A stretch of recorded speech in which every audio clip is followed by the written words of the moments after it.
What is up, guys? It is Stu. It is another episode of the What the Fuck Gym Talk podcast.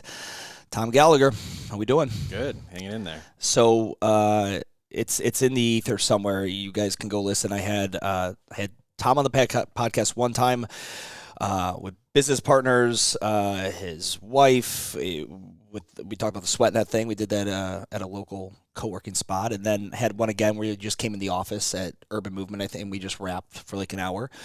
Yep. Real quick, just do the 90-second intro for everybody who's not up to speed. Sure. Yeah. So my wife, basically, I work for my wife. We work together, but I work for my wife. Everybody does. She started a company called SweatNet. SweatNet is the easiest way, since your audience is mostly in the gym space. SweatNet is a marketing company for gyms. Our main operative is to get people to go to gyms. We take photos, we do video, we do that sort of thing. But we also have a membership side that we sell a membership, $10 a month.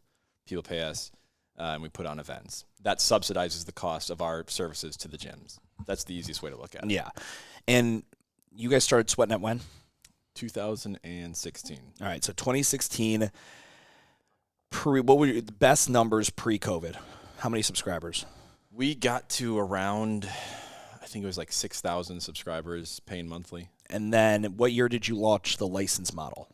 So we started licensing, I think our first expansion city was 2018. Got it. And then how many cities did you have on license? So pre-2019 or pre-2020, pre-pandemic, we were slated to have 20 cities operating. So they were in different stages, but I think we maybe had 10 up and running. Got it. Maybe 12. I don't know exactly, but it was growing rapidly. And the thing that's interesting about your model too is for if everyone's not familiar with SweatNet and you were to go and look them up and what they do, you need someone who's willing to do the hustle and grind of going around to all the different studios, doing the whole thing, social media savvy as fuck. There's a lot of components for someone, but at that day and age, and even today, to be that Instagram influencer and have that opportunity and have a playbook and get to be that fitness influencer and Sure. have the brand name behind you, that worked really well. And then obviously you being in an event space, a lot of people are always seeing the vlog I did with Shakti Yoga, where you guys would just come and fill my building with 200 twerking, glow stick, half naked bodies. We did it last night. We were at Lenny Boy last night. Oh, no shit, for Shakti? Just under 200 people. We filled the space. Dude, yeah. that's just the craziest, raunchiest. I mean, it's like it's an EDM fest, but with yoga. No Molly, at least, I would assume. There are people. Yeah, okay. Less Molly than fucking Ultra or Sure. regular EDM Fest. Yeah. Molly's still present, though. But yeah, it's fucking nuts. And, the events are going good. Obviously, 2020 kicked you guys in the dick big time. Oh, yeah. We've talked about SweatNet a lot in the other two podcasts. I remember you and me went and got beers. And I've told this story maybe to a handful of people about in the spirit of like capitalizing on opportunity. Sure. So Tom, you're not a fitness guy by trade. You're a business guy by trade. You're just like what gives it away? You're an idea guy by trade, and you see things other people don't. Sure. There's a company a lot of people are probably familiar with called Flywheel. They were one of the co-founders of SoulCycle left, went and created Flywheel. Flywheel especially was meant to be and was the more competitive version of the performance version. Performance studio of SoulCycle. Of SoulCycle, yeah. And, they had a leaderboard and, they cared about your torque and your power number. They had this whole thing. So the one in Charlotte is in a high-end neighborhood, a 1%er kind of neighborhood called Myers Park. And that location did really well during the heyday of boutique pre-COVID. And then it was always, though, that model that is like what I call the celebrity instructor comp model, right? Mm-hmm. Like the more popular the instructor, the more you get paid per head, Sure. the more you get paid. It's that model. And then COVID, kind of crushed those guys. I think, the company was probably overextended. They tried to release a Peloton-esque like bike. Yeah, that was one of their biggest missteps pre-COVID was they decided we're going to go compete with Peloton and just abandon our studio model. Yeah. Peloton sued the shit out of them. Sure. Sued the shit out of them. And so when COVID hit, they were not financially ready to sustain that like other companies were. Yeah. So Flywheel as because they were not franchises, they're all corporately owned stores at the time. Yep. Flywheel folds. They file for bankruptcy and they're done. Yep. And there's this location, this retail spot. It was a really nice retail spot in this nice neighborhood. It's right next to this Chipotle I drive by all the time, and it just laid there dormant. And I never once ever thought to go and walk and poke my head and look in. You did, though. Yes. You did, and you see everything is still there. The bank hasn't taken any of it or hasn't relocated it for the most part. And you had the idea to contact, and you probably did your research. I'm going to let you tell the rest of the story. Sure. Yeah, sure. Go ahead. Yeah. So Flywheel had a lot of debt. And, their landlords were, one of the people they were not paying for a long, long period of time. And so what we saw happening, and I have a business partner in what we're talking about, what we saw happening was, people were going in and walking out with stuff from Flywheel.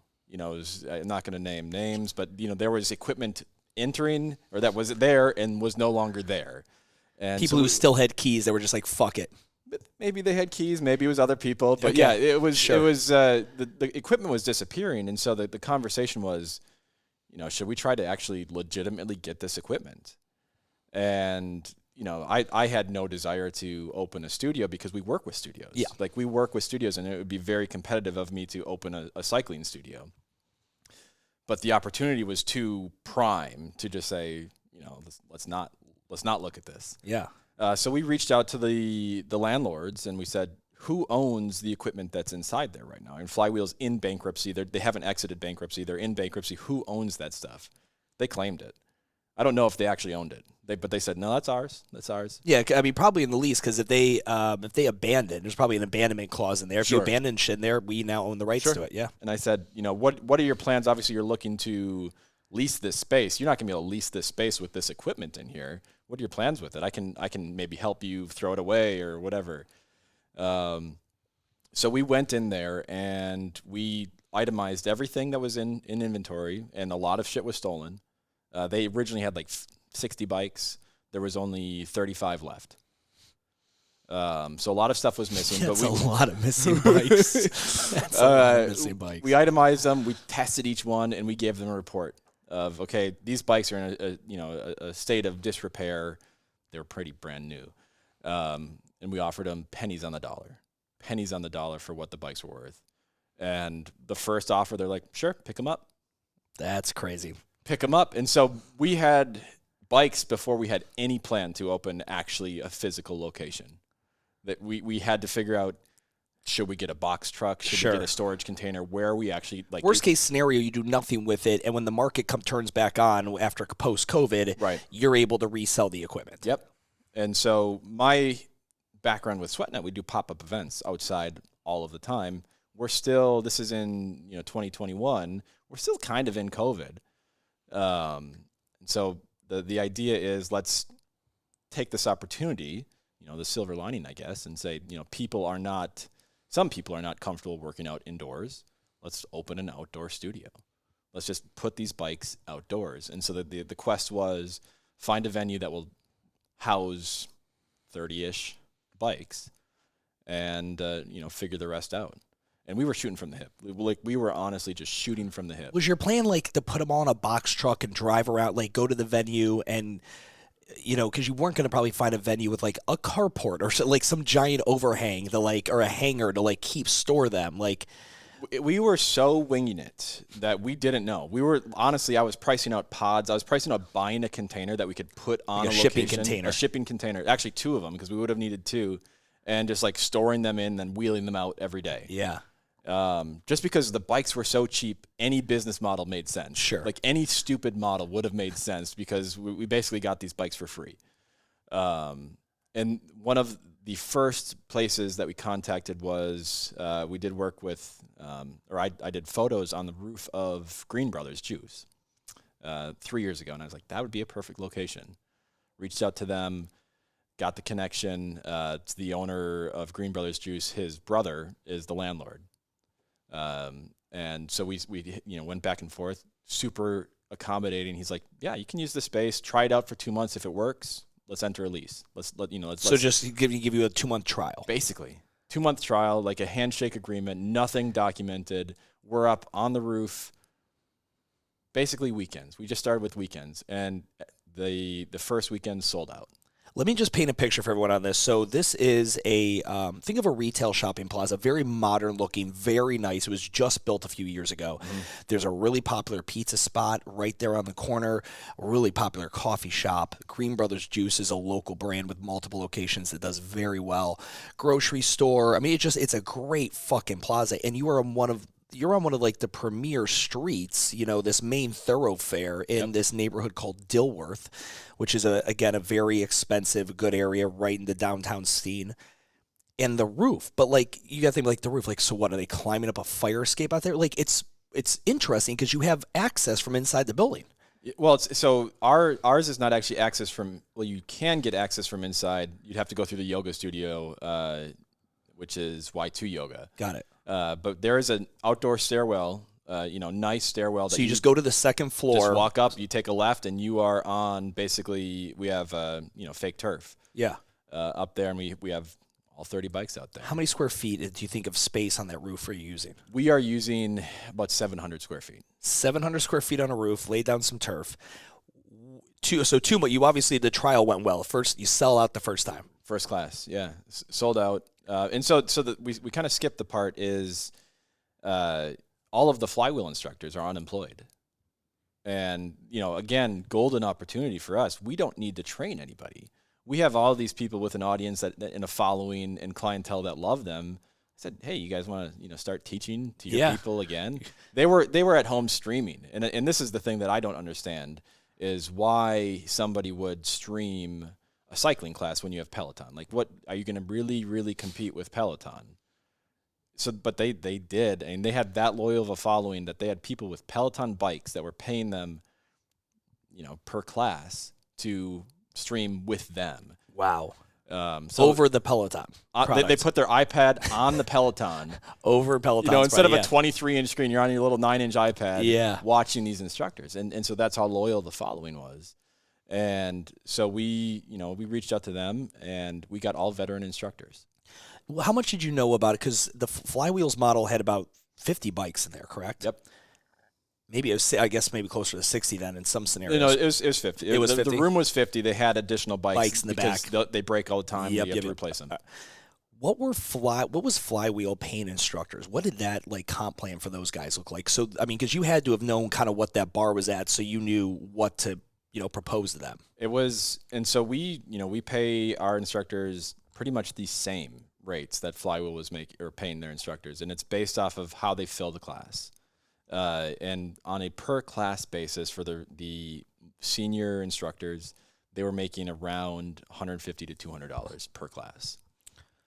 So what's a per? So is it tiers? Like, okay, if 12 people attend class, you're making this per head. If 30 people attend, you're making this per. Is that kind of how it breaks down? 3 tiers, yeah, 3 tiers, and then based on the seniority of the instructor, those tiers are they go up. The maximum. So even if you're a junior instructor versus a senior instructor, the max is always around the same, $200. Did you keep those? Did you keep that same model? Yes. Even though with fewer bikes, we kept the same price. Explain model. The tiers to me. I'm curious on this. So you're looking at $200 for a full class, and by full we mean like 95%. If you have 1 or 2 bikes that are empty, whatever. Your utilization rate is 95%. You're looking at $200. Right. Okay. The tier down from there is like 125, and then the tier down from there, and this is for the senior instructor level, the people that we started with. The tier down from there, I think our minimum was $75 per class that we're paying. It might be 50, I'm not sure, but it was in the $50 to $75 range, which is above like senior instructors regularly making elsewhere. So if 95% utilization is tier 1, what was the utilization rate they needed 50. to hit? 50% for tier 2. Yep. Got it. That's most people listing this basically go off a per hour per class type price, and there's fear around that idea of paying instructors based on their celebrity status and following, because what happens when they leave, which Flywheel had an exodus. They had a huge fallout with a ton of their instructors prior to going out of business. A bunch of them got pissed. They left. They tried to start their own thing. Yep. It was a whole deal. Did you ever look at that model? Do you see that as a vulnerability in that model? No. I mean, if we sucked at what we were doing, I would worry about it. But, and again, we were shooting from the hip so much that we were just trying to see if this worked. But still, now that we know it works, we're still not concerned about it, because if we have a good product and the celebrity instructor pulls somebody in, they will stay because of that instructor, but they'll also stay because we have a good product. And so if Sarah leaves tomorrow, I don't think she's pulling all of her clients with her, because her clients are enjoying the classes, and we have other great instructors. And so I think that's the misconnection. I think a lot of people celebrity instructor, everybody only goes to their favorite celebrity instructor's class. Right. Is the schedule set so that a Bree or a popular instructor is I'm always getting the 6 p.m. on Monday, Wednesday, Friday. That way my people know always what time to go. Or do you move the instructors around to create kind of a round robin, or a circulating opportunity for everyone to have a popular class time? So with the amount of classes that we're having now, we have enough sub opportunities where if somebody has a popular class time, they'll get a sub, and somebody will fill that spot. But for the most part, people are sticking to their times, because they have that following that, Denise is 8:30 tomorrow, 8:30, maybe 8, whatever. But she's very consistent with that, and she's going to be sold out every single time. People love her. They love that time. They're going to be there. So if we mess with that, and we put maybe a new instructor, we just hired a whole bunch of new instructors. If we put a new instructor in that time, maybe people are starting to look at other times, and they're trying to shift their routine around. Yeah. But we're not really rotating on a time basis. Okay, let's try a different instructor in this slot, unless it's not working. Unless the class is under 23% or 25% utilization, we're not going to mess with it. It's a lot of people are, again, going back to the fear of doing that and somebody leaving. You obviously haven't really felt that fear. Have you guys had any churn have you had any of the instructors see, okay, cool, I've got my success back, I got my following back, I'm getting paid, I'm going to go elsewhere? And again, with Flywheel being gone and studios like Ride or Die being gone, sure. there's not as many places to fucking go. Right. Cycle Bar, did they shut down as well? No, they had an exodus of their instructors. Okay. So the Midtown, a few of the locations, a lot of instructors left. We picked up a few instructors. Some of them went. I think there's a South Park location that's opening up as well. But you guys didn't have anybody jump ship yet. Not necessarily jump ship. I mean, we've had some people that started with us that are now teaching at other studios, not cycle. Got it. I mean, there's a lot of that happening. Mm-hmm. But no, I mean, there's no hard feelings, and we're not worried about it. I mean, we don't feel like we're going to lose clients, because particularly because what we're offering is very, very different on the, in the offering side. It's cycling studios, for one, are very, very specialized. I mean, it's leg day, right? I mean, you're not leg day every day, right? So it's, if you're doing cycling, if somebody's going to go teach at a Pilates studio, that's not competition for us. Yeah. And the other thing is we're outside, and it's a different offering than, Cycle Bar. I don't even feel that we are competitors with Cycle Bar. So I want to kind of wrap this around, because there's probably a lot of questions as to how this operation actually happens. So you have a great knack for branding. You do a very good job with that. What did you end up calling the studio? So we named the studio Sky Cycle. We liked, obviously, the popularity of Flywheel. We wanted something simple. Soul Cycle, we're outdoors, let's just call it Sky Cycle. And the outdoor open-air concept, legit open-air concept, was so favorable during COVID. So did you find that most people coming in during that 2021, post-COVID, but not really post-COVID time, that was the main selling point for them? Like, people who you might not have ever, if it was 2018 and you popped this model up, they might have never shown up, or what you finding, no, just people just wanted to be doing spin, and they just couldn't go anywhere else and do it? The latter. Okay. It was the latter. Very few of our customers, and there are some, and we totally respect them, but very few of our customers are super COVID conscious and, got it. Wanting to be spaced out and whatever. Maybe less than 10%. The other, the majority of it is people just wanted to cycle. And now our dilemma right now is we've become very much a destination and not enough of a routine. because we're an outdoor studio, and so people think, yeah, I'm gonna go try that, or this is gonna be fun for the weekend. But now our challenge is, okay, how do we get you there on Monday, on Wednesday, on Friday? Making it a pillar of the schedule. Correct. Yeah. It's just for everyone listening. So like, because everyone's like, well, wait a minute, how do they handle music and what happens when it rains? And walk me through all the logistical things that an indoor boutique microgym studio doesn't have to worry about. Sure. So we keep, so it's a the same equipment that Flywheel had, same shoes that Flywheel had. So we house 400 sets of shoes in outdoor patio boxes. Every bike is covered with a grill cover. Amazon Basics grill cover. Every single bike is covered after class. We cover with a grill cover. I love it. So for our music, we use, with SweatNet, on the SweatNet side, we bought a bunch of silent disco headphones. Explains it for everyone. Now, some people who are not cool, explain what that is. Oh, silent disco headphones. It's a one-to-many. So you wear headphones and you can hear the music and the instructor coming through the headphones. Everybody hears it at the exact same time as the instructor is saying it. To people that are not in the class, it just looks like a lot of people silently doing something, but the people that are in the class, they can actually hear it and do it. For any of you guys who are not super cool and never really got into the club scene, the silent discos were a big deal. You'd have two dueling DJs, and everyone would just be in a club with headphones on. And so if you walked in without headphones on, it was the creepiest, weirdest fucking thing in the world. But like one DJ would be playing, everyone's dancing, then another one goes back and forth, and it was a whole thing. Yeah. And so that is our sound system, because we're in a neighborhood that has noise ordinance. Yeah, you can't blast music. Right. And so one of the pillars of Flywheel was, and I actually still think I have hearing damage from it, is they had so loud music. If you were like on the right side of Flywheel, towards that right side, like it was so fucking loud. The woofer was like right in your fucking ear. And that drove people to Flywheel. They loved just feeling that beat. And so the only way we could get a similar experience was just piping it right into their ears. How did you, when you were thinking of recreating the client experience, was it just like, okay, let me try? Flywheel already did a great job with it. They just had bad money situations happen. Just try to recreate exactly to the T. Don't try to get fancy. And I'm Tom, and I know you see every fitness studio with Flywheel. Or I mean with SweatNet.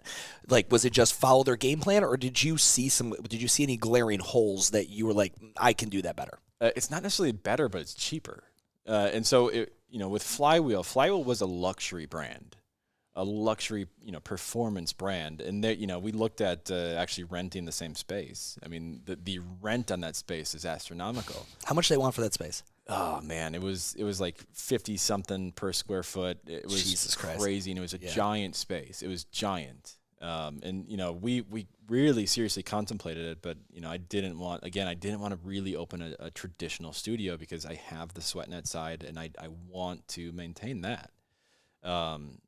But so back to your question, is we needed to differentiate and do it differently, because Flywheel collapsed because of their spending.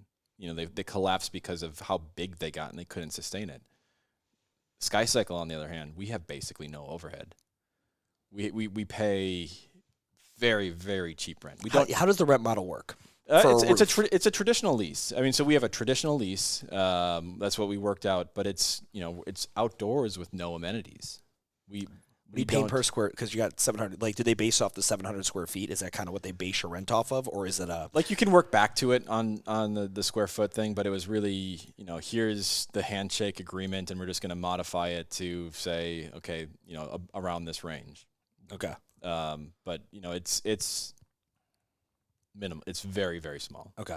Very, very small. I mean, people with traditional brick and mortar would just die, if they knew how much we were paying. It's so low. Because rent is everyone's biggest nut in the beginning until the business hits sophistication. Then it's payroll. Right. That's your biggest nut. Rent second, and then everything else. Yeah. So, okay, the luxury brand, to be a luxury brand, it's very expensive, and you overpay for things that ultimately people really don't give too many fucks about for the most part, and you can do for less expensive. Sure. So you fix the audio. You got these things covered up, bike covers. You've got really good inexpensive rent because you're on the roof. Talk to me like class schedule. I mean, it's, clients want, you're saying, I want to create a routine around this. Well, it's hard to create a routine when it fucking rains. It's Charlotte. You know, it could be 80 degrees and beautiful today and literally raining in 12 minutes. I think I check the weather more than the weatherman does. Do you have like one of those like things on the roof that like I wish.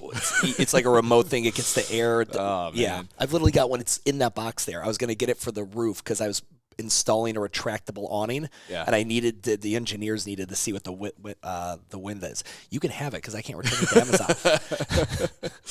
Amazon. No. So we in the business model. So when we got the bikes, I'm like, okay, we need to have some sort of plan. We put together a pro forma, some financials, and we estimated we are going to cancel 20% of our classes. If we have, if we host, 3 classes a day, 21 a week, is that the math? Yeah, 21 a week. We're going to cancel 20%. We, in reality, with a year or just under a year of operating, it's closer to around 7 to 8% cancellation. Oh, wow. Yeah. You were also only operating in the mornings during the summertime, correct? Because, like, it's Charlotte, kids. It's fucking brutal out there. We would have one sunset ride per week just to see and experiment with that time and see if people would show up, and they would. But we cut that class time to 30 minutes. Got it. We called it a sprint, and we cut it to 30 minutes. So, if you were going to overheat, it was just kind of an abbreviated overheat. So, because when we were talking, and you're like, yeah, are we right? Because at that time, you were only running, I think at the time, maybe you were only running morning classes. So let's go in Charlotte. For everyone, I tell people a story. When I came to Charlotte, I got to my job. I was working at this Globo gym. I literally just driven in from Nashville, Tennessee. Never been to Charlotte, only been to Charleston. And I walked in. One of the first things I said that came out of my stupid mouth, I asked somebody, I'm like, I haven't seen any palm trees. And this dude's like, what? Are you fucking retarded? He's just like looking at me, and I'm like, and where's the beach? Like, I'm geographically just not, I'm inept, just absolutely ridiculous. But for everyone who doesn't realize, Charlotte gets cold as fuck. It does. From about, it's not even December. It's like January. Yeah, it's January and February. Like the first half of March. This year it's ran a little bit longer. But what do you guys do when it's just cold as fuck? Do you people still show up in layers, or? Yeah. So we bought 3 outdoor heaters. I mean, it's 700 square feet, so it's not necessarily that hard to bring some heat in. But yeah, we bought 3 outdoor heaters. People show up in layers, and they get used to taking the layers off as they class. Go. I mean, our instructors, same thing. They start with like a winter jacket on, like one of those marshmallow puff winter jackets. Yeah. Class starts by the end of the first song. So 3 minutes in, they're down to like just a windbreaker basically. Yeah. By the end of the second song, they're in a t-shirt. And that was the same for most of the clients. And so that was the thing is like in contemplating this, we asked ourselves the same question. What are we going to do? Like, do we just close? Do we close during the winter? But the answer was let's just fuck around and find out. Yeah, let the market tell us. Right. And let's see if we can do it. What heaters cost us $400. Like we risked $400 to see if we can have winter classes.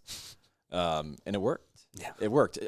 Yes, we had way less people showing up. Way less people showing up in the winter.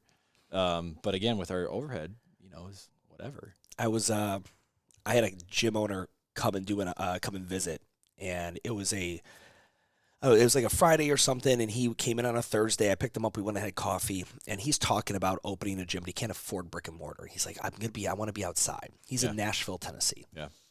He's like, but in a similar weather pattern to Nashville. He's like, but dude, for those winter months, it's so cold outside. And we just drove around, and I just pointed out every fucking runner that was just running around. It's in 6 a.m., 7 a.m., cold as fuck out with those, Ranger panties, short shorts that fucking crazy runners are. I'm like, dude, listen, people who want to do it will fucking show up. There are boot camps that are outdoor only that have been surviving for years. Right. F3, look at Camp Gladiator, look at all this shit. Like, you will be fine to go outside. Don't use the weather thing as an excuse, because psychos, people who wake up in the morning do so because of one or two reasons. They're fucking a psycho, or number 2, they have to because of the schedule. Yeah. That's it. Like, I have to do it, or I love doing it. Right. And those that love doing it, they're not afraid to be a little cold. No, absolutely not. I don't think I pulled the trigger. I was going to text you on Thanksgiving. I think it was Thanksgiving. We had one of our cold days in Charlotte. It was probably like 20 degrees out, 7 a.m., packed class. On Thanksgiving Day?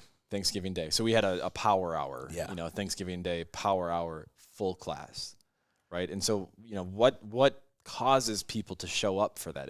I think Thanksgiving around then, there was still snow on the turf up there. But the question is like, why are people showing up for this when most people would be like, I'm not going to go outside right now. Like, we don't have a dog right now, but like, I'm not going to walk the fucking dog because it's so cold. Yeah. But people are still showing up to a 1 hour class outdoors. Oh, and it's up on a roof. That means you have wind out. You Yeah. have wind, which is makes it even colder. What are you guys? Talk to me about the pricing model. When you obviously knew exactly what was Flywheel charging per class? $28 a class. And then did you guys just adopt the same model? We dropped it to 25. 25. So still pretty expensive drop in. I mean, maybe not on the grand scheme of things, but it's still up there. It's a premium drop in. And for everyone's keeping score at home, like they're like, okay, well, he dropped the price 28 to 25. He doesn't have 50 bikes. He's got 30-ish bikes, whatever. Yeah. But how are the margins? Remember, kid, there's no fucking overhead to this thing. Right. Like you could have dropped even further and paid instructors even more and still had a fat profit margin. Fat profit margin. I mean, and that's the thing is every bit of growth, like after the level of 4 months, is printing money. Like every additional member, like we don't have necessarily exponential overhead. Yes, our instructors scale with the amount of people that show up, but like that's built into the model. We pretty much break even if 4 people show up to class. And honestly, with our membership now, I mean, we break even if 1 person shows up. So your membership model, are people mainly piffing packs of classes, or are you doing an EFT, a monthly subscription? We do monthly subscription. We're actually shifting more towards a monthly pack. And for the reason why we're doing that is so we do the monthly unlimited subscription. That was what we pushed heavy for the first year. And we realized that people had some sort of reservation, even though they're unlimited. If we cancel the class for weather, they feel like they're getting less. They feel like they've paid some amount of money and that class was canceled. So when you say a monthly pack of classes on subscription, monthly unlimited. Monthly, so there's a monthly limited, but you say what you're switching to, is it like frequency-based pricing where it's like 8 times a month, 12 times a month, 16? Yeah, 8 times a month. Got so you it. get 8 credits per month as opposed to an unlimited amount. And I think, frequency-based pricing. So what we can do there is if they buy in for that 8 or 12, if we cancel the class, we'll just put that credit back into your account. Way easier. So for somebody on the unlimited thing, it didn't make any sense if we said, okay, well, you're going to give you a credit. And even though it's the exact same thing both ways, like the way the perception on the consumer side is, okay, well, I'm getting that back since you canceled the class. For everyone listening, I'm the biggest fan of frequency-based pricing for pretty much almost every studio model, Microgym model out there. And even I always like the idea. I love the marketing power of unlimited, but it's like unlimited asterisks. It's really actually only 16 classes. You can then pay a la carte for if you want to come 17 times, 19 times, 24 times, that's fine. You've got to be on that limited. You only get 16. And then we charge you, whatever, 50 to 60% of whatever your per class rate is as an add-on for every, because who's really coming more than 4 times a week? Minimal people, minimal. Yeah. But yeah, no, that's the thing with the unlimited. And I've got a lot of gyms that they like that unlimited only. They want to go with that. But there is a psychology on the consumer side where, it's like you have unlimited, but I feel like they feel like they're getting robbed the most when shit like that goes wrong. Exactly. Or if they don't utilize it. If they don't utilize the unlimited, which is like, the 00, the infinity, if they don't utilize it, they feel like they're overspending. Yep. Right? But if you have credits and it's like 8 credits, well, I only used 2, I wasted 6, big deal. Sure. That's way different than wasting infinity, right? And so there's some psychology to that we're really shifting away from that unlimited, and we're shifting towards those, recurring class packs. How many people are currently, how many members currently does SkyCycle have? Just under 100.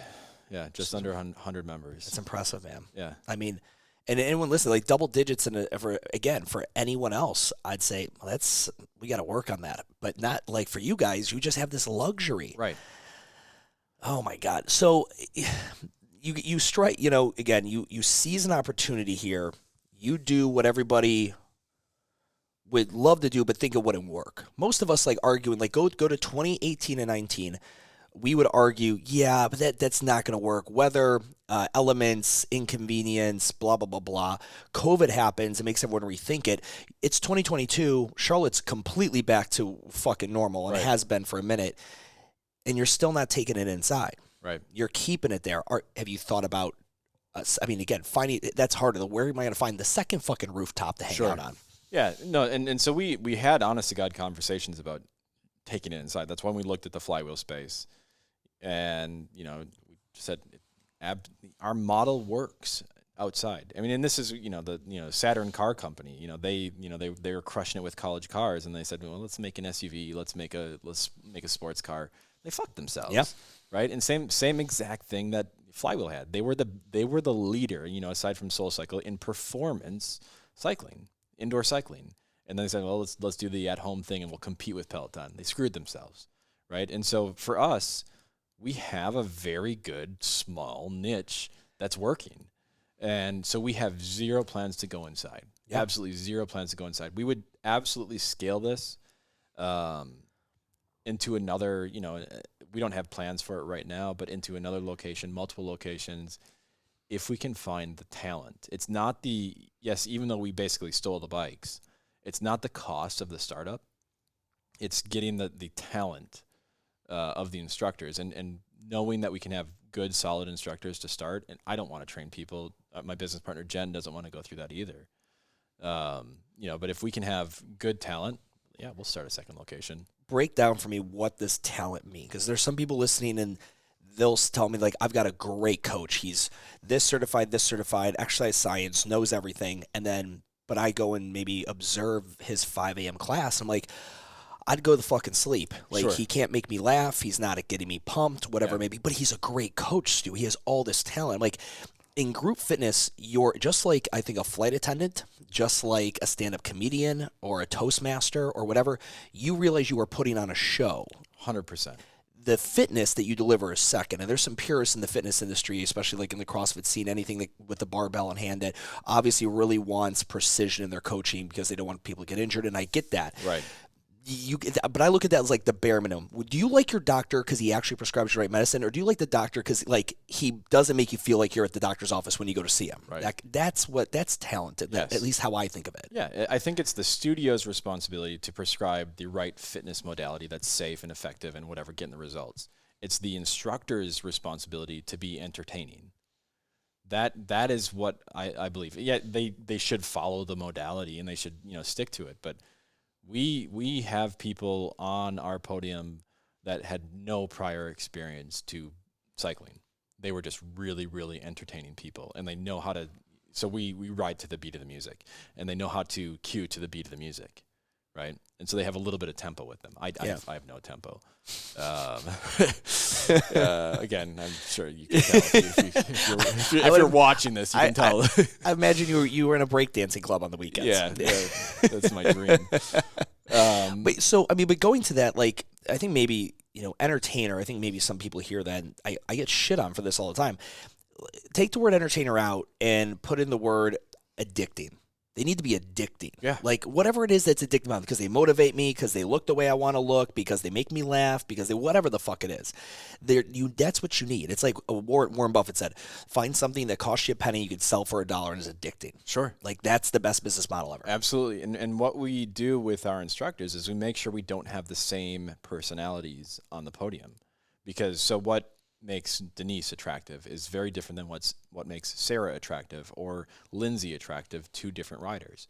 And so if you want somebody that doesn't give a fuck and just wants to say just word vomit, and you want to laugh during class, you're gonna go take Lindsay's class. If you want to get pushed and beat the fuck up while you're riding an awesome performance ride, you're gonna go take Denise's class, right? And so we have these different personalities, and what we tell them in our trainings is, what cartoon character are you, right? Because if you have your personality, who you are at home, if you ever had a caricature drawn of yourself, if you have a big nose, I have a big nose, the person that draws it bigger. Yeah. Right? That's how you need to be on the podium. I don't need you to be a fake fucker, right? I need you to take your traits and amplify them, because people will then be attracted to that. That's a great way to put it. It's a phenomenal way to put it. And I think what that does is it makes people lean in, but you also start, it makes them lean in to the things that actually are authentically them and make them unique. But then for you, you're starting to like create this roster. I got the fit, or like the really buff, looks intimidating but sweet kind of chick. I've got the dude who's really fucking funny. I've got this girl who's kind of unassuming but a badass. I got this one with the tattoos that looks like fucking the female version of Machine Gun Kelly. Like I've got the whole lineup. Yeah. I've got all these different players, and it allows people to have different, like, to relate to different instructors. 100%. In that model, how is there a competitiveness amongst the trainers for certain class spots, or to be, trainer X's class is a 92% utilization rate. Mine's only at a 70. Is there do you then get like, hey, why is that happening from trainers? They're watching each other. I mean, so everybody has access to see what the utilization rate is. So they definitely know. And we spiff our instructors on top of their regular pay rates. So if somebody's crushing it the entire month, they'll get some sort of bonus or whatever. But yeah, they're definitely watching each other, and there is a competitiveness, but it's not cutthroat. Like it's not a competition where they're trying to take down the other person. It's like if you're like when stand-up comedians talk about it, like they'll watch each other's sets and try to learn, not because they're trying to copy or imitate it, but it's like, what did you do in that class that worked? Right? Like, what is it? How is it you're engaging? Is it your playlist? And I want to get into the music side of it in a second, Sure. but like, is it the playlist in that, or is it like, Soul Cycle is really big into the mantras at the end. Mm-hmm. Like a lot of instructors in the spin world have like a closing class kind of thoughts, things to leave with, hey, this is the last song, whatever's been busting your balls all day at work, we're going to leave it all out on this last ride. Yes. Things that, I've literally, even at Ride or Die, I watch people cry. Yeah. In the class. Yep. During that last piece. That's kind of become very status quo for the cycling industry to have this like very Zen mantra, get into your feels kind of thing. So talk to me about that. Like, is that a part of Sky Cycle? Kind of. So we have, I think it's in our programming, our third to last song is a song where we just have the instructor shut the fuck up for the most part. And so it's more of a, like in their playlisting, they try to pull in, not necessarily an emo song, but a song that is going to have a little bit more feeling where somebody can, if they want to close their eyes and ride or just crank through whatever the fuck they're going through, that part of the ride. But for the most part, we don't go too heavy into the mantras or that sort of thing, because we still want to be a performance studio. We have the metrics. We want people to be increasing their numbers class after class. Are instructors required to create their own playlist? Yes. What are you guys using for that? For them? Spotify or? It's 50-50, maybe not 50-50, mostly Spotify. Some of the instructors are using Apple Music, and I think we have maybe one instructor using Fit Radio or something. I don't know what it is, but yeah, something else. Got it. And the thing that's, spin is so music driven, right? Like, if you ever attended a spin studio where there was some kind of a musical glitch, speaker glitch, and there was no music whatsoever, you literally have just paid $23 for the worst time of your entire fucking life. Have you guys had those headsets, right? Like, is it like Orange Theory 1.0 when Orange Theory first started, where the TVs would lose Bluetooth connectivity and ANT connectivity constantly on the heart rate monitors? Like, do you have a bunch of technical issues that happen during class? We have technical issues, but I like to keep it on the back end and not the front end. So I am obsessed with redundancy and making sure we have redundancy. So if shit goes wrong, because when shit goes wrong, that our consumers don't know. So we haven't had a class where the class hasn't had sound. Got it. But we've definitely had a class where something was broken and, it's panic, 30 seconds up until the class is supposed to start. We've had a class where we started 10 minutes late, I guess, maybe one. But the headsets are pretty, it's solid technology. Like it's not advanced. I mean, it's radio technology. It's just old school radio.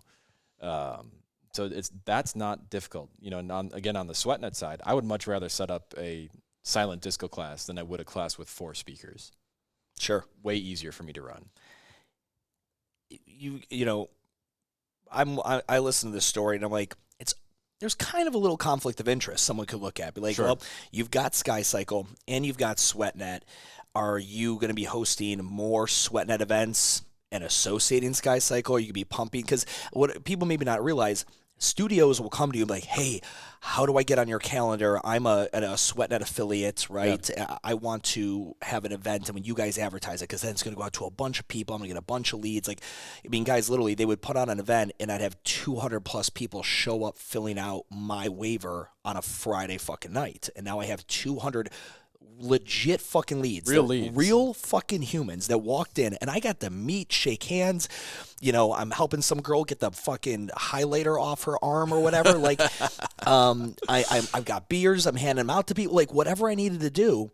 And that is a real fucking thing. Yeah. Like, that's more leads in 1 month than most gyms might get in 6. Sure. Or in one night that most gyms will get in 6 months.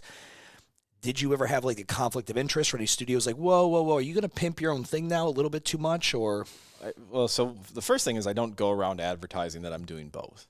And I guess that's kind of quelled some of it, but for the most part, the cat's out of the bag. I'm an owner of SkyCycle.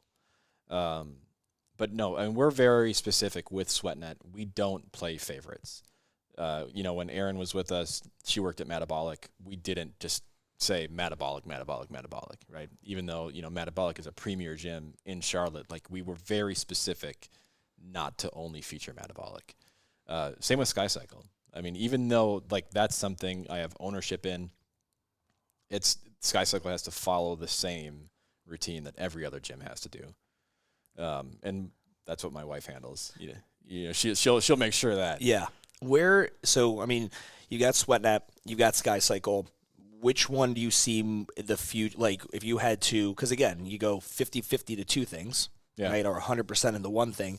Where do you see more of your actual time going in the next, 3 to 5 years? Neither. Okay. Yeah. Honestly, neither. And that's, kind of always been the plan is, we don't want to be stuck in these businesses. The goal is to make sure that we can build the business to where we not necessarily exit in a sale, but we can exit in a self-sustaining. I was talking to my business partner the other day, and she said, she went down to the studio to drop something off, and she's like, why are there people here? But there was a class going on. And so we've gotten to the point where, we have classes getting added and whatnot, and we don't even know, and it's running and it's operating without us. That's the goal. Yeah. We want this to run and operate without us and not necessarily have to spend a ton of time. Maybe, yes, we'll scale it, put some more effort into that second location or whatever, but not throwing a whole bunch more time into either SweatNet Charlotte or, SkyCycle in Charlotte. So what I teach these guys and a lot of my content, there's 4 common exits for a studio or microgym. You sell it. You become a shareholder, which is what Tom's talking more about. You still maintain ownership. You might maybe reduce the amount of money you take home or something and plug a few more HR people, a few more staff in there, so you're really more insulated from it, whatever it may be. But you still own it. You collect money from it, but it is far more passive than anything. You might give some ownership or some profit share to some employees to really kind of golden handcuff them to it, but you kind of step more into a shareholder type scenario.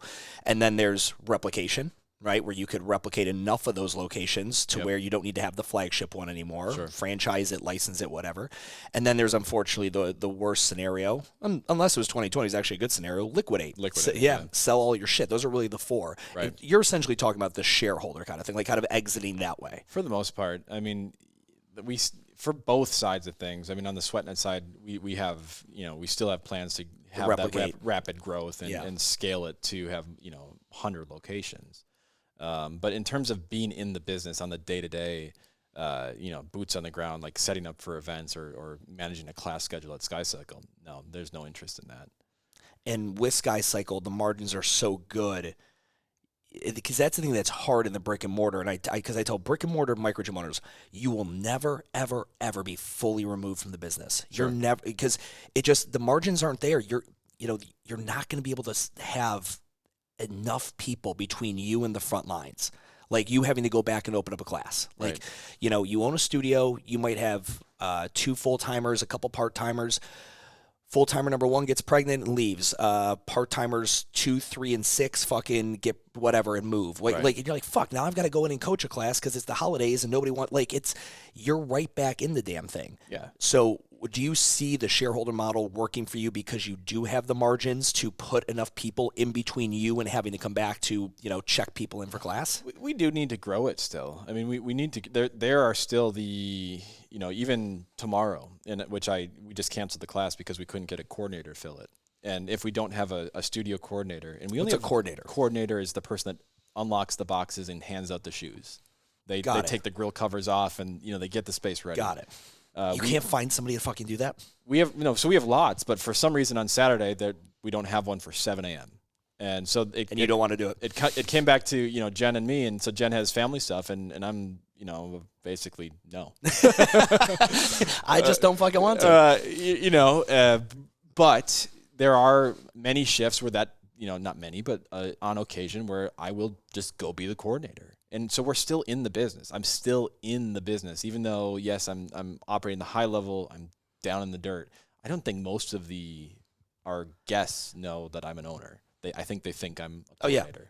Yeah, that's how it was. People, I mean, literally, I remember I was taking a class at Urban, and someone's like, "Oh, you help out with the towels?" Yeah, before you're the towel class." guy. A towel guy. It's like, yeah, that's me. Yeah, I'm the sound guy. Yeah, you're the sound guy. I'm the sound guy. If there's a the microphone's not loud enough, I'm up there fucking with it, and I'm the sound guy. Yeah, it's so interesting, and I love this story. Is just such a cool COVID story because there's a lot of really shitty fitness COVID stories, and it's also too because I do know you guys got kicked in the dick real bad with COVID on the SweatNet side. Oh yeah.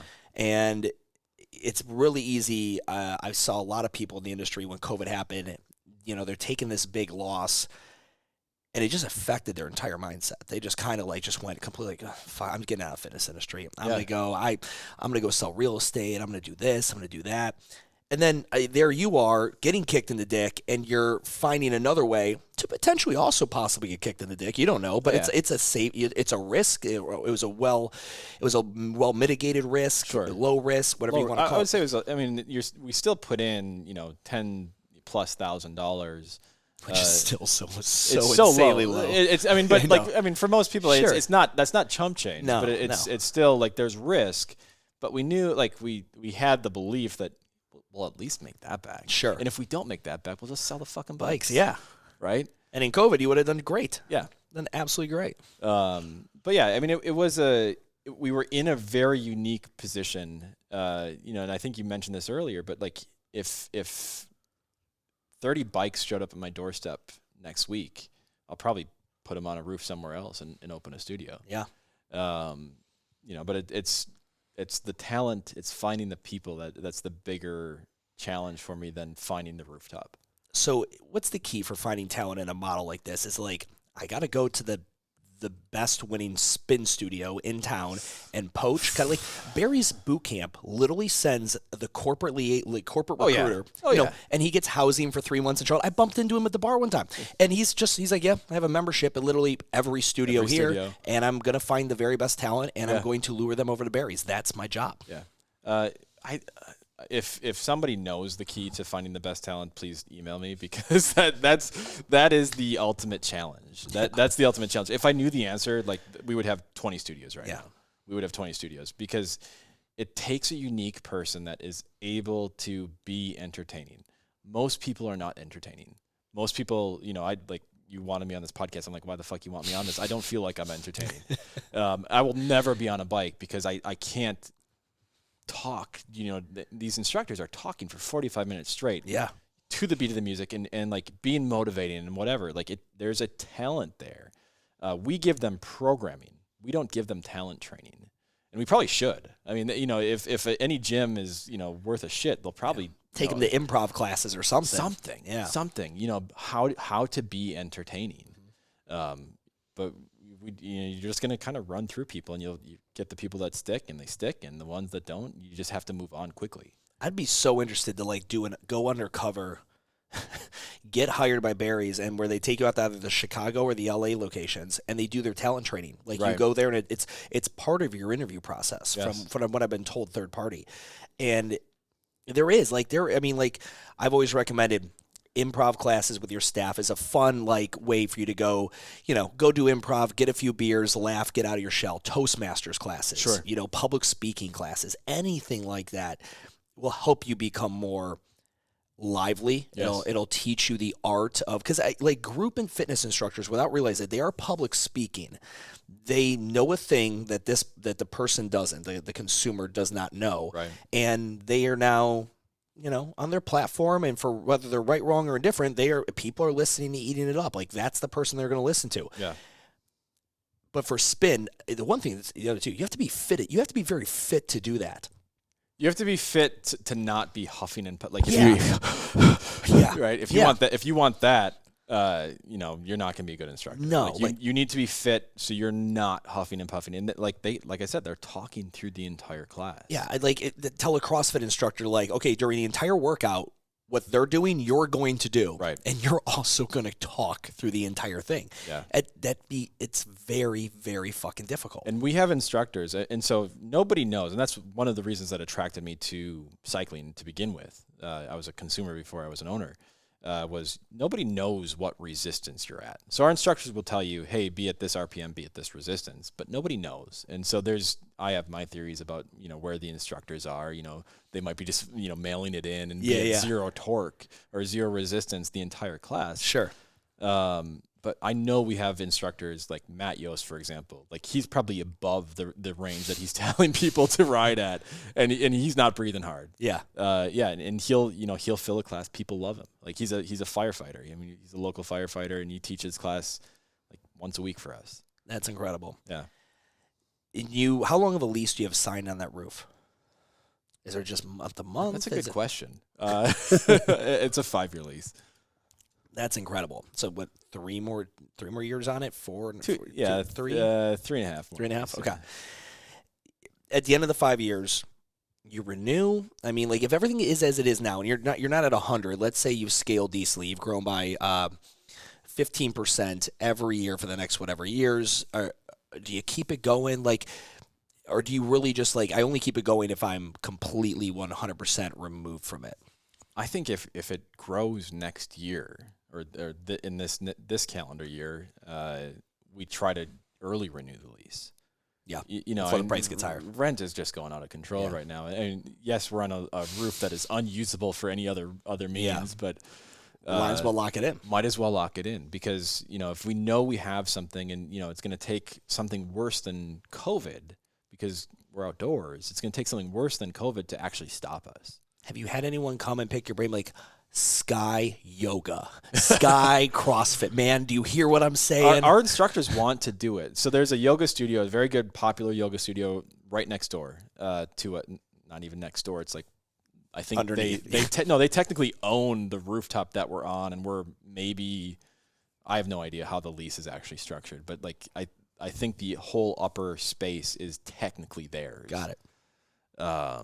They let us use their bathroom, so we have bathrooms and showers inside at Y2. But our instructors want to do those mixed classes. But again, I said, why are people coming here? It's because we offer cycling. Yeah. We offer cycling classes one thing and do it well. And if we offer a mixed class where it's cycling and yoga and we don't have a programming for the yoga, or we have the studio that's right next door that does it better, then people are going to be judging us based off of that. And now what you think it's hard to find instructors previously, now you have to find instructors that are not only entertaining and addicting, but they have to be good at 2 modalities. They have to go get yoga certified. For sure. And it's just, that's 2 different audiences. Yogis don't want fucking loud music and whatever they want. Well, and so the cool thing with the headphones is you can have 2 channels and you can have 2 classes going on at the same time. But if we did it, I would rather do it in partnership with Y2. Sure. Than to just have it be our own. Yeah. And back to your question about the conflict of interest. If if Cycle Bar came to us and was like, hey, we want to do a class on your rooftop, I'd be like, fuck yeah. Yeah. Absolutely. I'm not a fan of the whole saying collaboration instead of competition. There is competition, there's clear competition, but I don't view people, coming to this space and using it. If I can make money off that, if I can sell memberships, that's not competition. You're bringing me customers. Sure. Yeah. But I don't, I'm not really interested in entering other spaces, but nor am I concerned about other people coming into mine. Have you done any community events, got a projector, watched the game out there, or a movie night or anything? Not yet. So we've been to a few breweries where we've brought the bikes. We would bring 2 bikes. We'll bring 2 bikes. We'll set them up at the brewery, and we'll have just some of our girls walk around. I mean, you don't want to lug all 30 bikes down the stairs? No, fuck no. We moved them once, and I never want to move them again. But they're heavy. That was another question. It's like, security. What you're leaving them outside? Are people going to steal the bikes? I'm like, good fucking luck. Yeah. I mean, they're 400-pound bikes. You need a Batman fucking, whatever, shoot up on top of the roof, climb up a truck, a bunch of strong friends. We have cameras up there, but like, if you want to come steal them, like, we'll see you first of all, and we'll see your friend that's helping you carry it because you are not moving it by yourself. Yeah. We take 2 bikes to a brewery, and we'll send 2 girls around saying, hey, whoever has the fastest, I think it's it's basically run to 10 calories or whatever in CrossFit that you would do. But whoever gets the fastest time for that gets. We'll buy beer or whatever. I think we give them a $50 or $100 gift card to the brewery. Got it. And so all the the macho guys are like hopping on the fucking bikes. The girls will hop on the bikes. And then no matter what, we just give them, hey, come to Sky Cycle. Here's a free class. I was busting balls. I was at Sycamore, which is a brewery here in Charlotte, and Camp Gladiator was out there. It was a Saturday. They had all their vendors out, probably 15 fucking vendors. Camp Gladiator's out there, and they've got battling ropes, a slam ball, and like a dumbbell. And their thing was something. It was like, do this workout as many times as you can in 7 minutes, and you get something. And I'm just like, it's midday Saturday. Everyone's dressed. Everyone's like left the house. If they already fitness for the day. They're out drinking right now. Yes. The last thing they want to do is get fucking gross and sweaty and that whole thing. Sure. That's always been the hardest. Like when people want to do the outdoor events, they're like, do I lure them in with a fitness? Like same thing, like the CrossFit gyms. They're always like, I'll bring an assault bike and who can hit 10 calories the most, just like you said. I'm like, here's a better way to do it. Like take the fitness out, get 5 like mid-size garbage cans and make like beer pong with just 6, right? Yeah. 1, 2, and then 3 in the back, and do it on both sides. And get your little med balls that you fucking do. Get the lightest weight one, and be like, hey, if you make 3 shots in a row, I'll give you a blank, and make it fun because people that are drinking will play games. That was and then completely agree with you, especially as we're going into summer. So we did that in February. It was cooler. It wasn't people weren't concerned about like sweating, dick sweat and whatever. But it was we had a lot of guys, a lot of girls getting on the bikes. Going into now, what is it? Almost May. It's too hot. Yeah. It's too hot. We can't do that. Yeah. Get some branded cornhole bags and fucking be like, hey, you make X amount. Come up with different games and shit. Because that's something that, again, because the brewery scene is the best to do it. For sure. People stay for a long time. 3 beers in, they're more willing to do shit they wouldn't do. And and if you're entertaining, you've got a game or some gimmick or something like that, people will fuck with it. Yeah. I've had gyms do it with they got giant putting greens, and they literally like bought these putting greens custom made, and their logos in the middle. That has nothing to do with the gym at all. But it's summertime, it's springtime. They're down in South Carolina by Pebble Beach or whatever the fuck it may be, wherever that is, and it's Florida, and the golf is a big thing. Yeah. So like they're just tapping into what the community likes to do. I just want 30 seconds to be able to talk to you and tell you that I exist and you should come to my gym and here's a free class. Yeah. Right? And if I can get people there one time, I can get them back. Yeah. And that's, we spend a lot of effort on the people that show up. How do we make them come back? Yeah. How do we make them? And maybe they're not going to become members, but we need them back as paying customers. That's it. And going back to the brewery thing was always great because even it's not a brewery, anywhere you could serve alcohol, you go and buy a keg from your local brewery to support local. And, if you're the kind of gym that kind of works hard, plays hard, that should be your fucking slogan, above there. And it literally set up actual beer pong or flip cup and let people play. Like, hey, get a bunch of your members to volunteer and come do it with you. Have them wear your branded shirts. That way they could talk out how great you are. And they'll be like, oh, these people work out. And then they like to go out and drink and have a good time. Fuck yeah, that's my kind of scene. Exactly. Let's take a step back and look at the industry as a whole right now, Charlotte wise. We've had a lot of death in the industry in Charlotte, a lot of turnover. Anything that any brand you've seen pop up or you're interested to see pop up to see how they do? Charlotte's got Rumble coming, Solid Core's here now. So, and you obviously, because of SweatNet, you're going to be you'll know before, they ever probably sign a lease Sure. that they're coming. What are you interested in? I mean, you said there's a lot of death, but there's probably twice the amount of growth. I agree. Growth that's happening right now. I agree.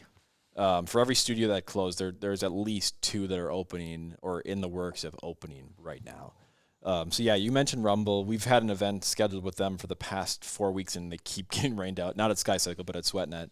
I'm excited to see those New York studios show up in Charlotte. Like it's qualifying Charlotte as a real market. Yep. And I think that's pretty awesome. But on the flip side of that coin is there aren't, the studios that have closed and stay closed are the mom and pop, or the independently owned studios. Yep. And so that's we're not seeing a big return of that, right? Yep. I mean, so Katie Fit closed, which is a dancing studio, but Studio Fire and AKT are taking its place, both franchises. Both are going to be awesome studios. I'm not saying anything bad about a franchise, but it's not the independently, the independent brands. Everyone, most people here are small business versions like we're talking about. And the only difference especially when an independently owned small business Microgym is talking shit on a franchise, I'm like, here's why you don't like them. Because they're not underfunded and you are. That's really what we're talking about. Sure. We're talking about underfunded gyms and appropriately or overly funded gyms. Yeah. And again, there can be death on both sides. Again, you could be overfunded like a flywheel and, rest in peace. But typically, though, you're just underfunded. You have no runway as a mom and pop Microgym. And that's, again, any little hiccup. Sure. And you're in trouble. Yeah. I think the other gym that's most surprised me right now is ISI. ISI is popping up everywhere. For anyone not familiar, ISI stands for Iron Sharpens Iron. Yeah. And it's, they took the location. There's a location in Charlotte that was another fitness facility that never even really got open. There was some shadiness stuff that happened. I forget the name of it. Not Pulse. It was something like that. Anyway, they took over the spot. Oh yeah, the Dilworth location. Yeah. I forget what it was. Yeah. But anyway, ISI, I saw they did a thing at Sycamore. They had I don't know. It looked like they had 100, 200 fucking people. Yeah, I was there. I was doing photos for that event. Okay. They had at least 200 people. Yeah, that's crazy. They brought a ton of stuff, but they have in Charlotte. I think we work with specifically 7 of their gyms in the Charlotte area. There's 7 ISIs in Charlotte. Denver's opening, Rock Hill is opening. They have Dilworth, Elizabeth, South End. There's a whole bunch of them, and they are growing so fast. And that's why I'm saying it's like one of the most surprising to me, because where F45 was the gym where it's like, hey, we're popping up everywhere. Yeah. ISI is currently doing that in the Charlotte market, and I think we'll see if they can grow beyond that. They are already in other cities and states. We'll see. We'll definitely see. But I didn't, if you asked me a year ago, I didn't even see them on the radar. Sure. No, I agree. Didn't even see them on the radar. But they are just like exploding right now. Yeah. Again, if you were appropriately funded, you could weather the storm. And I had an owner say something to me. He closed down, and he's like, I didn't think it was going to happen. I was like, bro, from what you've told me, you were barely making it work in 2018 and 2019. Right. And if you were barely making it work then, what in the world made you think you would not choke and die the second that all your oxygen got sucked out of the room for a year and a half to almost 2 years? Yeah. Like, that, of course that writing was on the wall. Like, you have to be built. You have to be built to weather the storm, and you have to anticipate. It might not be COVID again. I mean, it might not be COVID again, but there will be another storm, and whatever that storm is, and maybe it's personal shit, maybe it's not, but your business has to be built to weather that. And, we were lucky on the SweatNet side that we built a business with different streams of income, different opportunities for us to, and I hate the fucking word now, pivot and make money. But we were a well-built ship to handle it. Whoever was at the helm, we could have gotten through it. A lot of gyms didn't have that. A lot of gyms were just, solely dependent on, their owners or their managers putting in so much time, and, they couldn't make it through. Have you had anyone hit you up because obviously with your relationship with SweatNet other cities, are people aware of SkyCycle? Has anyone hit you up like, dude, I've got the perfect roof, let me license it or franchise it from you? Nobody yet. And it's, again, I think this is going to be the first time of me publicly talking about my ownership. We'd be open to it. We would definitely be open to it.